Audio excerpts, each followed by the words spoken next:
Next up, we'd like to talk to the Land Trust and the Conservancy. Both the Estes Valley Land Trust and the Rocky Mountain Conservancy have missions that focus on conservation.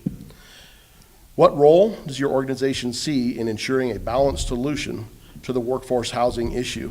And Jeffrey, I'd like to talk to you. You mentioned something that I thought was interesting, where you said you're looking at the development of affordable housing, workforce housing, as an opportunity for conservation. Sure.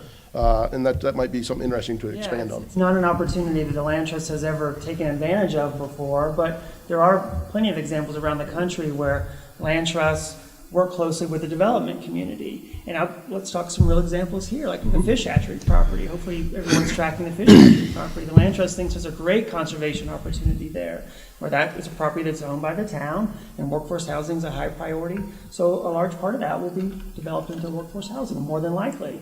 But we also see an opportunity there for conservation. It serves as a park. It's been a park for a long time. People get married there. People have picnics there. We had a big barbecue there back in August.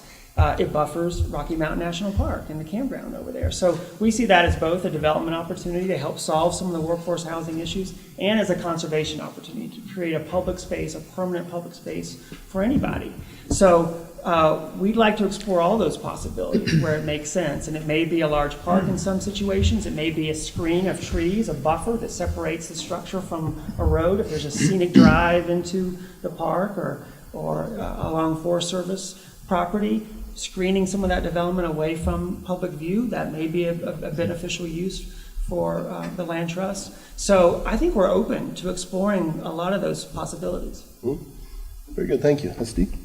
Well, as the Conservancy, our primary partner is obviously with Rocky Mountain National Park. So it's providing educational programs, philanthropy, land acquisition support, all of those things. And if you look at, I'm talking here about our housing needs, but also thinking about the park's housing needs and how much that affects our mission. So Rocky has more visitation than Yellowstone, but half of the staff. Rocky has more visitation than Yosemite, but a third of the staff. And Rocky Mountain National Park's staff housing is already bursting at the seams.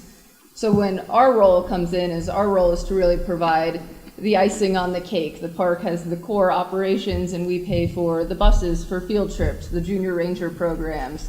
The park staff at this point, because a lot of their housing needs, budget is a whole separate can of worms in politics that I'm not going to open tonight.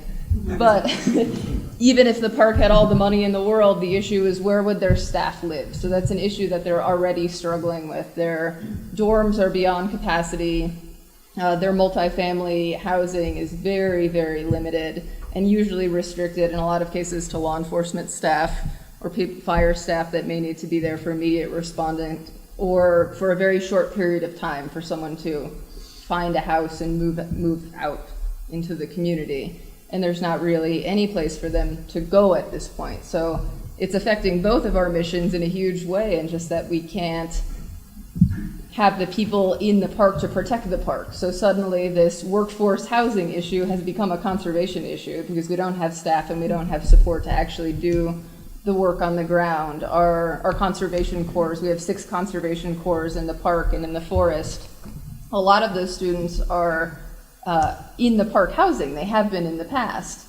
We lease some housing. Some of those opportunities may go off the market in the near future. So all of a sudden, that's a whole trail crew. We have more trail crews in the park than the park does at most points, and we don't have any place to put them. And sometimes people will say, "We'll just have them camp out." But when you're going into multiple months, and you're also thinking about all of the visitors and these other issues, and some of them are semi-professional positions. We have a number of post-grad fellowships that are doing professional work and research, and they cannot just spike camp for 8 months of their fellowship. It's just not pragmatic, and it really just impacts who we're able to recruit here in the park, especially when they're in the Park Service and in other NGOs where there are places where they can go and do this great mission of land preservation and conservation, but not scramble and be eating ramen and getting into debt, or not paying off their student loans or whatever. So it is this odd,